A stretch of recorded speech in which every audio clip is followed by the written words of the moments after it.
and this is our last talk of this conference, which has been so wonderful, and we have a treat saved up for our last talk to hear about Kant.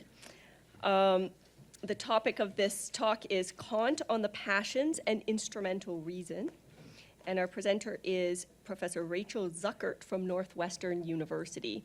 Please join me in welcoming Professor Zuckert.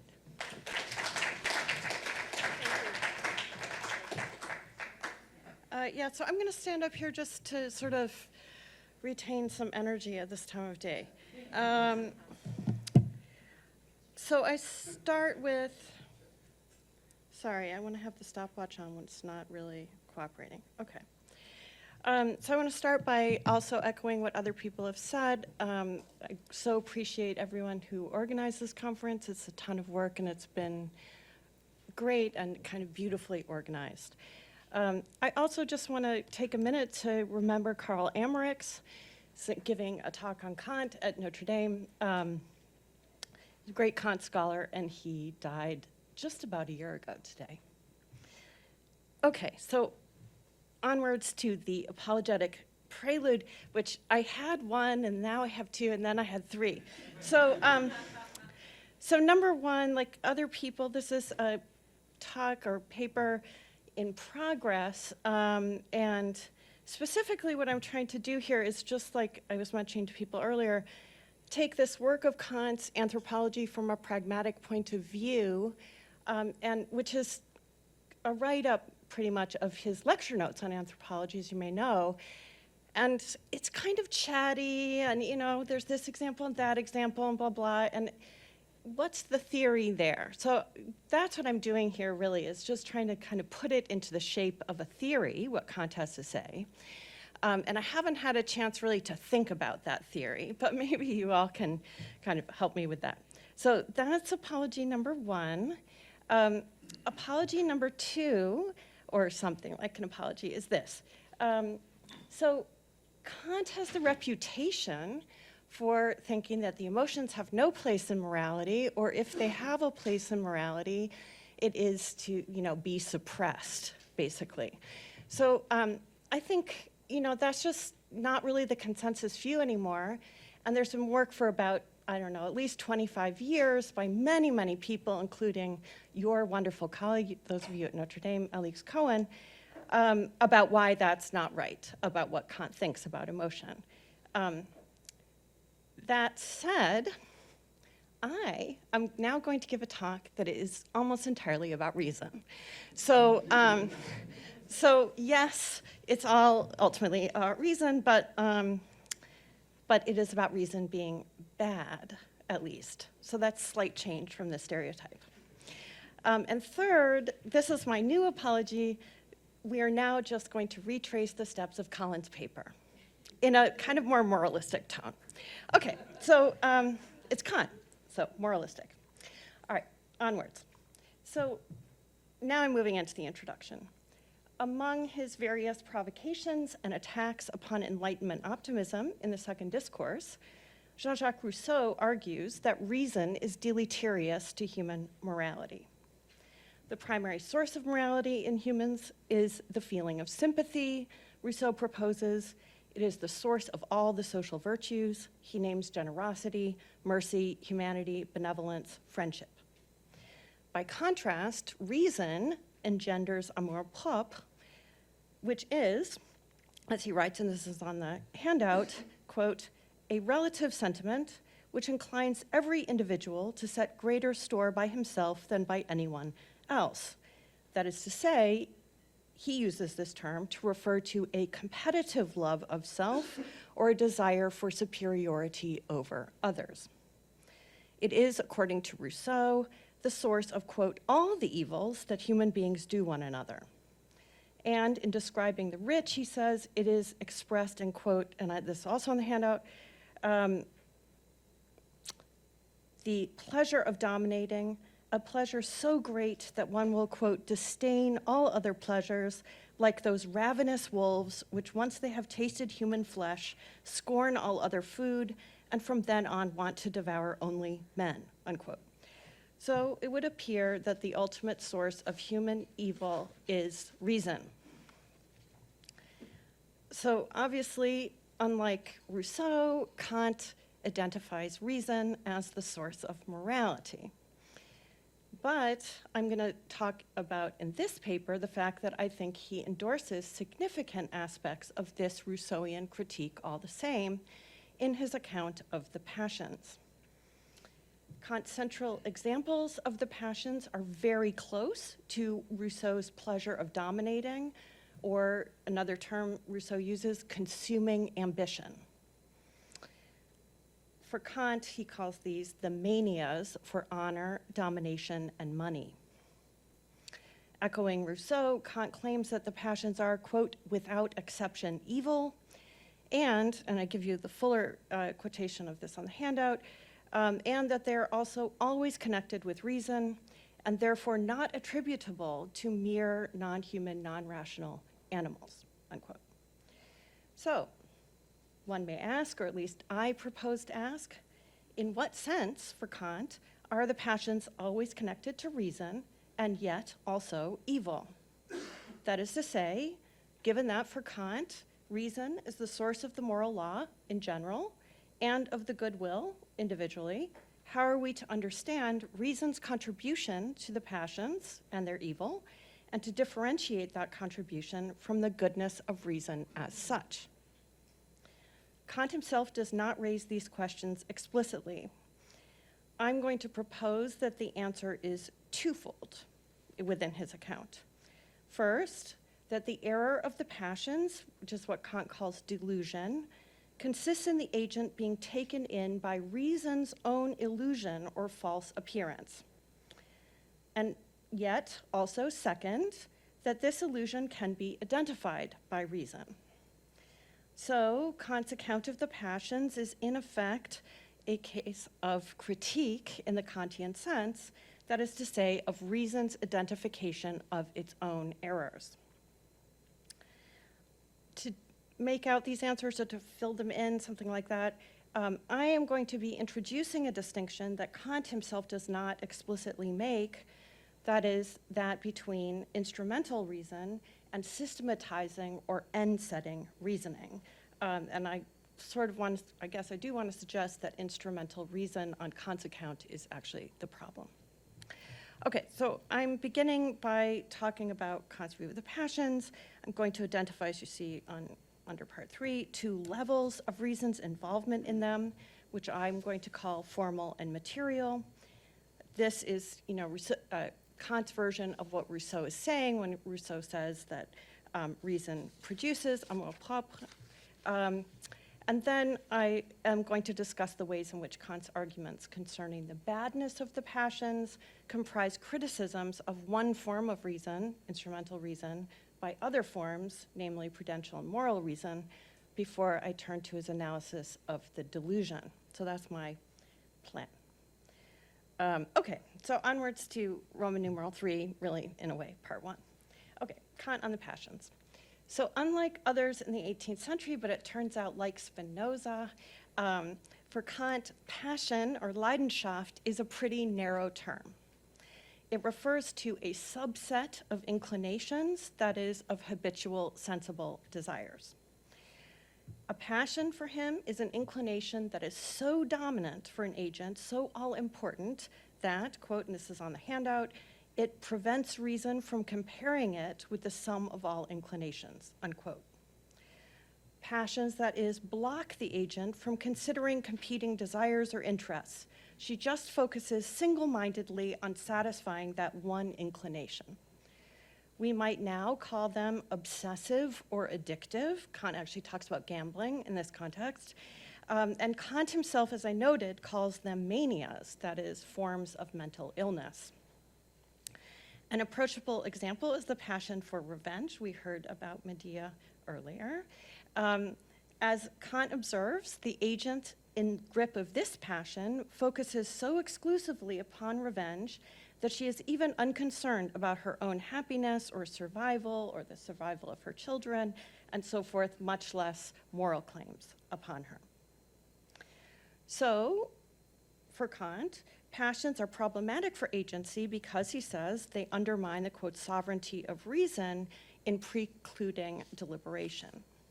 However, as I mentioned, Kant emphasizes that this does not make the passions thoughtless. Here, as often in his discussion of the passions, Kant contrasts them with affects, that is, overwhelming bursts of feeling that, like passions, preclude deliberation and are also bad for that reason. So affects do that by just short-circuiting thought altogether. So here you could think of extreme fear or anger, something that just paralyzes an agent or prompts a kind of reflex action like fight or flight, something like that, but no thinking is involved there. Passions, by contrast, on Kant's presentation, involve significant thought. So the vengeful person might brood over her wrongs and then set up an elaborate scenario whereby to enact her revenge. So passions only block a particular form of reasoning, not reason in general. In particular, planning and brooding are two of the three formal, what I'm calling formal, roles of reason in the passions, which I'm drawing out of Kant's presentation. That is, as you just mentioned, the passionate person doesn't just sort of lash out in the grip of feeling, but rather plans how to accomplish her passionately identified end, often over the long term, with many steps or new starts in the face of obstacles, and so forth. And here one could also think of Don Juan, a kind of mythical figure, roughly at Kant's time. And Kant does mention a passion for sex, though he doesn't say anything about it. So maybe Don Juan. In short, passions and actions in accord with them involve instrumental reason, which is a point to which I will return at length. And contrary to many associations that we have with passion, Kant asserts, therefore, that passions are cool. They're not hot-headed bursts of feeling or action, but rather calculative and planning. So reasoning is in this way a result of passion, that is, you're figuring out how to satisfy or enacting the passion in a way by figuring out how to satisfy it. But on Kant's view, passions are also formed by means of reason through repeated thinking, attending to the object of the passion, and so forth. In that way, the desire becomes a passion proper. That is, it is habituated or ingrained, taken to be rightfully dominant in the agent's active life. And so that's the brooding. Second, as Kant emphasizes, reason is what allows the subject to form a maxim in his terms, that is, to consider, select, and endorse a goal, object, or end as what he also calls a constant principle or policy of action. As a result, he thinks the passionate agent may be rightly held responsible or rightly subject to moral evaluation because it's not just a regrettable state that you fall into, again, like an affect, but rather an orientation to action resulting from the agent's choice.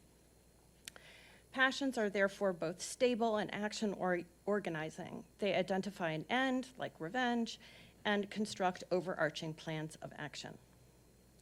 So I refer to all these rules of reason I've been talking about as formal because they are, in a way, adjustments that could be made to more or less any desire. They don't really have to do with what the desire is aiming at, what its object is, et cetera. It's what I'm calling its matter. So Kant even writes that the desire for beneficence is good unless it becomes a passion, in which case it will be, without exception, evil, as they all are. And he refers constantly to a wide range of passions, for sex or love, for shame, for freedom, revenge, hatred, and the manias of honor, domination, and money. So far then, passions just are any inclinations that the agent thinks a lot about, such that they become obsessive, such that the agent allows herself to become enslaved by them. And Kant used a lot of language of slavery, enslavement, and so forth in this discussion.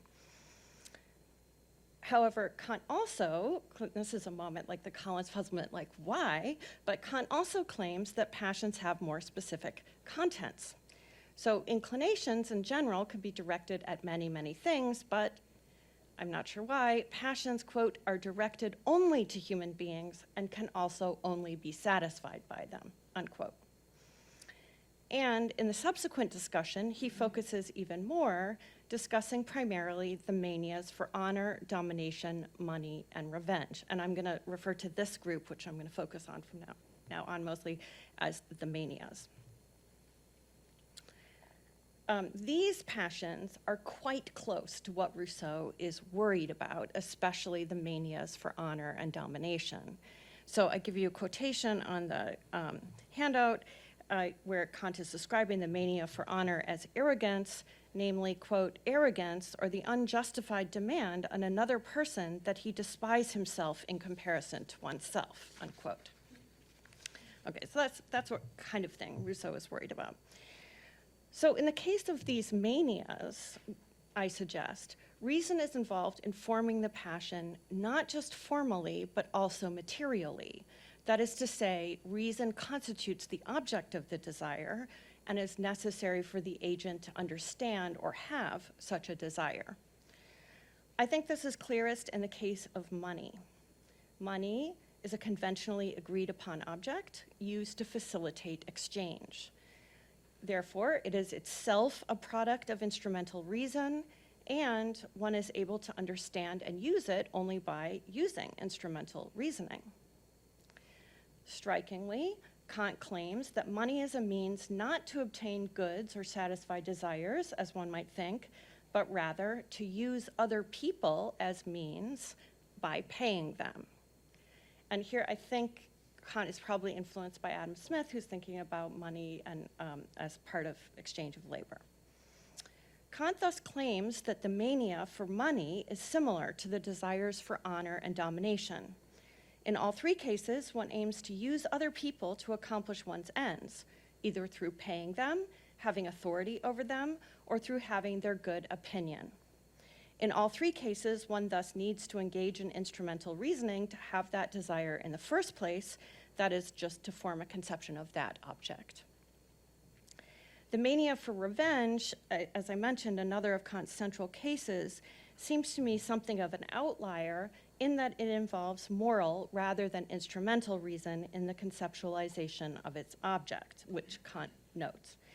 So, as I mentioned, the vengeful person, of course, is plotting using instrumental reason how to enact her revenge, but her actual aim, I think, involves some kind of idea of justice. And as I say, that's Kant's view as well.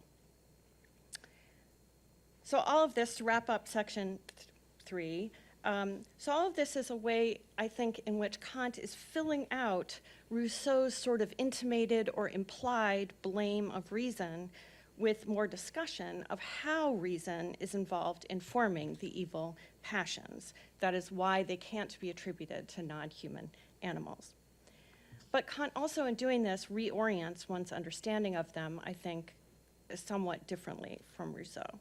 So for Rousseau, it seems like, and Colin referred to this earlier, I think, the sort of main aspect or source of amour-propre is comparison to others and wishing to appear well to them or wishing to appear good in their eyes.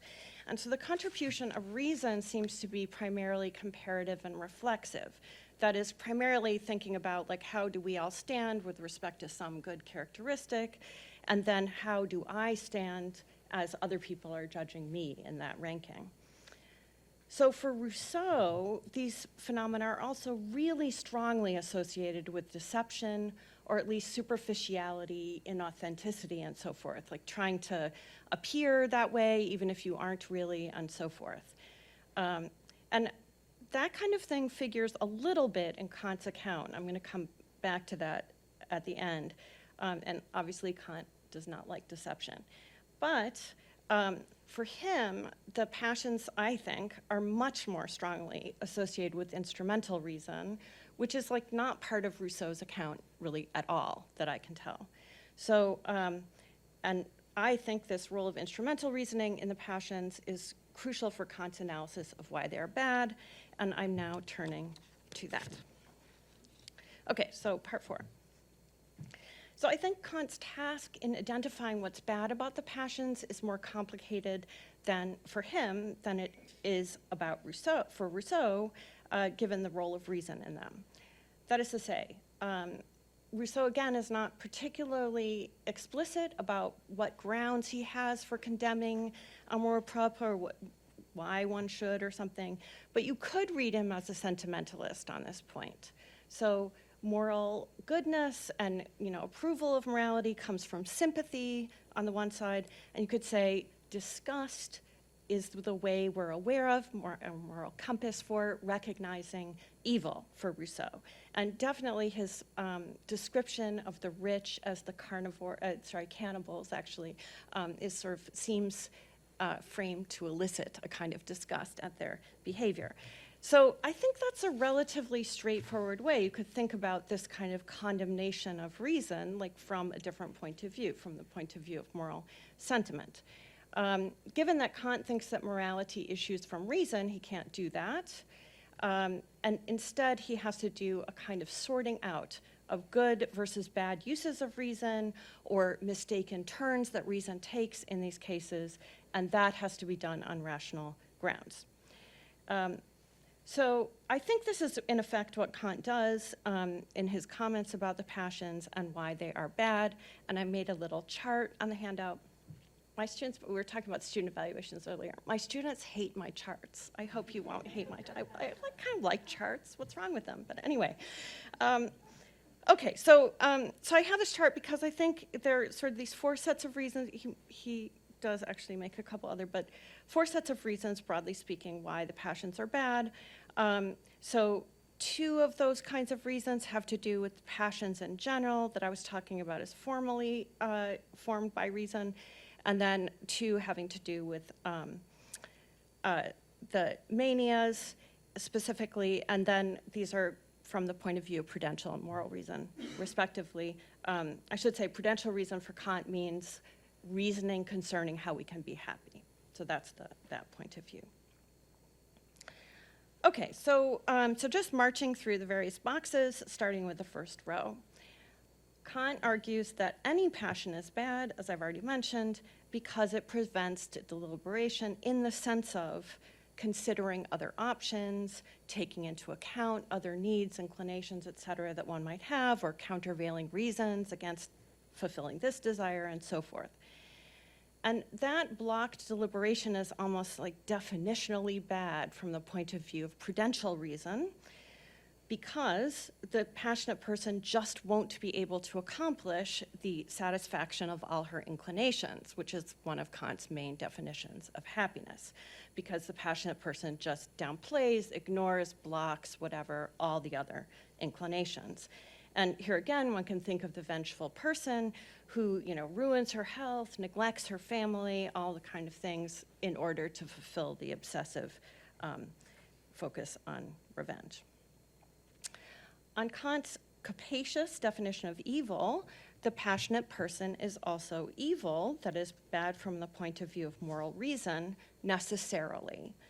Anyone who places another principle above the moral law as the guiding principle of her life counts as evil. That's just Kant's definition. So the passionate person precisely does place a principle above the moral law, namely the passion. And I will note here that on Kant's official account of evil, there's only one other principle that it can be, which is self-love. Those are the two options. And passions are like a little bit weird in this context because they involve also a certain kind of like self-neglect or self-abuse even. So how they are self-love is, I'm not sure what to say about that, but in any case. Okay, so that's row one of these criticisms. Kant also provides criticisms of the manias, which are more specific to those cases. And here I'm taking my bearings from Kant's comments on money. Money, he claims plausibly, is a means. And so amassing money without using it as a means to procure other things or people's labor and so forth is pointless. It just evacuates it of its being, of its defining value. So also, on Kant's analysis, honor and power, because those are just means to getting people to do something else, he thinks. That is to say, the mania's ends just are to have means. not to use, but to have the capacity, this quotation I have on the handout, the capacity to have influence in general over other human beings. And so I think this is from Kant doesn't quite say it, but a kind of incoherent, rationally incoherent enterprise. He does describe this as a destruction of ends in one of his lecture courses in identifying means as one's ends. Okay, so that's the prudential reason criticism. And then the moral criticism, I think, again, it's weird to me that Kant doesn't emphasize this more than he does. But on his analysis, the manias are evil in a stronger and I think more plausible sense in a way than just the privilege of some other principle over morality, because the maniacal agent precisely treats other agents as means. That's what the object of these passions is. And she treats them, presumably, as mere means, exclusively as means, given the single-mindedness that Kant attributes to passion. These passions are precisely and only about securing those means. That is to say, they are about subordinating all available others to the agent herself to make them into her means. They are driven by the pleasure of dominating that Rousseau describes, and they comprise an explicit rejection of the Kantian moral imperative always to treat others as ends and not merely as means. So here I think one can see an advantage of Kant's analysis in terms of instrumental reason rather than Rousseau's emphasis on comparison and reflexive comparison, because the role of instrumental reason in the passions locates the moral problem at their core. It's not just coincidental that somebody who's worried about their appearance in the eyes of others just like ends up taking pleasure in domination. Instead, like this is what's driving these people in the first place, their wish to dominate. Overall, I suggest Kant's analysis of the badness of the passions crucially turns on a tacit distinction, that is a distinction he himself does not make, between instrumental reason and end-directed systematizing reasoning. And I describe the other kind of reasoning as end-directed and systematizing because prudential and moral reasoning concern how to construct one's ends as a whole, whether happiness or how one contributes to and produces the moral world. Correlatively, as I've been emphasizing, the passions themselves dominantly involve instrumental reason. All this is to say, I think Kant's account of the passions anticipates the later critique of instrumental reason in Frankfurt School critical theory, as it were internalized to an agent's moral psychology rather than as a social structure or norm. Kant does not, I should note, outright condemn instrumental reasoning as such, as maybe the critical theorists sometimes are tempted to do. His view is rather that instrumental reason should be ranked beneath and subordinated to prudential and moral reasoning. And you could even say that instrumental reasoning, in a way, like ranks itself underneath and subordinate to those other forms of reasoning, in that it concerns means, it itself is a means, and is therefore subordinate to reasoning that concerns ends. In the passions, and especially in the manias, things have gone wrong because this sort of internal ranking or subordination of the functions of reason has been upset or broken. Instrumental reason has become separated from the other functions of reasoning, or as I'm going to put it, absolutized. That is, it functions on its own as if it were the complete practical reason, as if it could provide ends. And this, absolutizing, is central to Kant's analysis of the delusion of passion, which is my final section and shorter.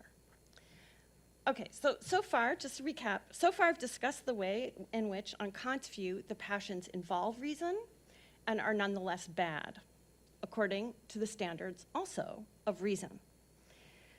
There's a further element to Kant's account, which is the account of delusion in them, namely how a rational agent could make that mistake. So you could say what I've been talking about in the previous section is why, objectively, according to reason or whatever, they're bad, but now we're talking about why the passionate agent sort of sees the passions under the guise of the good wrongly. Okay, so Kant, as I said, thinks that the passions involve delusion, and he defines delusion in general, and in this discussion, practical delusion, as I have on the handout, quote, the inner practical illusion of taking what is subjective in the motivating cause for the objective. So I list on the handout, I think, sort of what one might be kind of tempted, again, with these sort of stereotypical associations, especially with Kant, to think that maybe is going on. That is, you might think, well, what is the subjective motivating cause? Is it some kind of sensible desire or something, valid only for me, subjective because sensible, whatever, and that somehow subordinates or puts reason in its service, whereas reason is the objective source of value. So, you might think that Kant says that, but actually he just doesn't say it. He just doesn't think that's what's going on. So instead, and I could say more, but I'm just going to skip that and go on to option 2, which is what he does say about what this illusion is.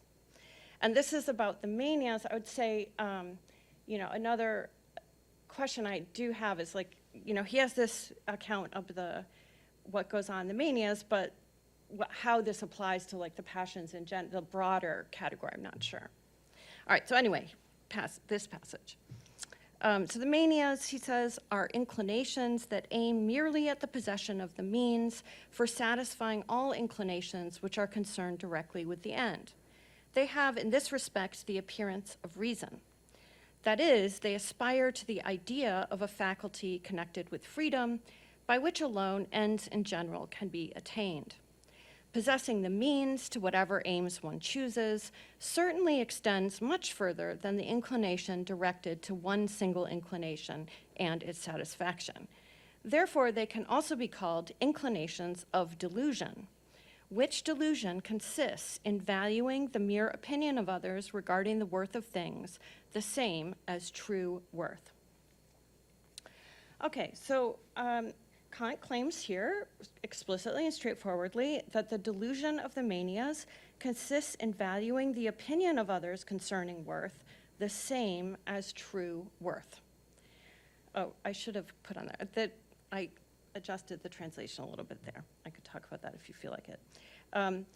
That is, I think here Kant is partially recuperating and reinterpreting the Rousseauian theme of reflexive comparison to others, because the subjective motivating cause in the passions is others' subjective opinion of value that is taken for or replaces the objective cause, which is true worth as identified rationally.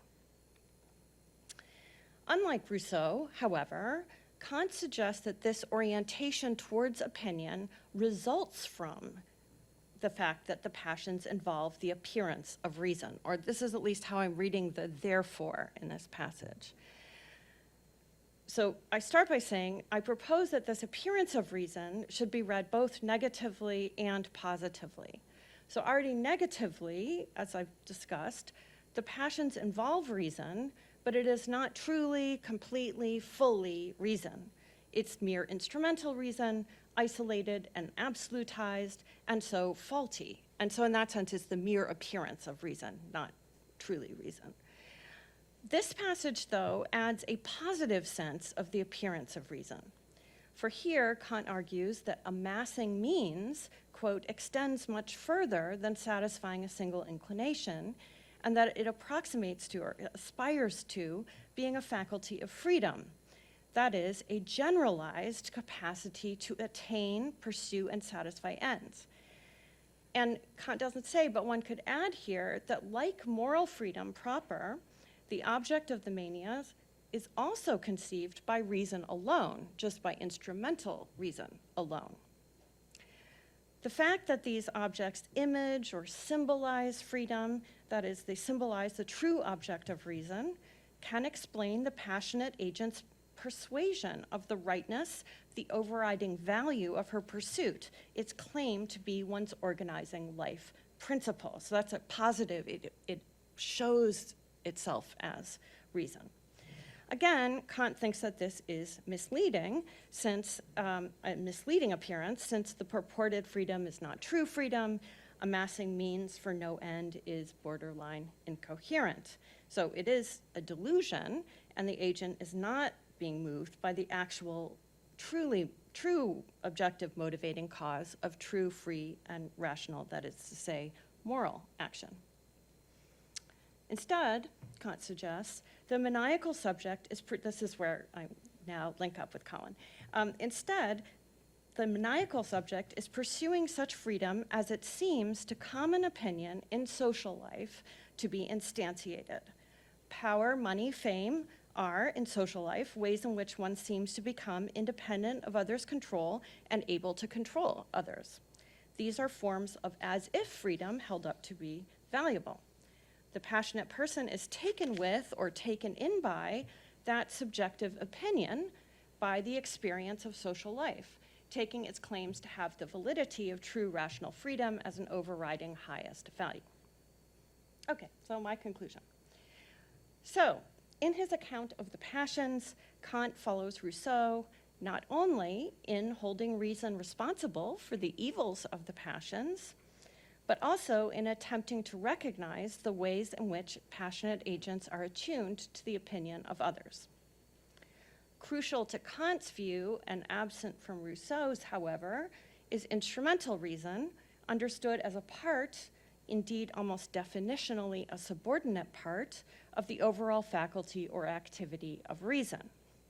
So, Kant is able to criticize the functioning of reason within the passions as a mere appearance of reason, incomplete and potentially incoherent in its concern with means without rational attention to the ends of action, and inclined to evil when its relentless instrumentalization takes other people as its materials.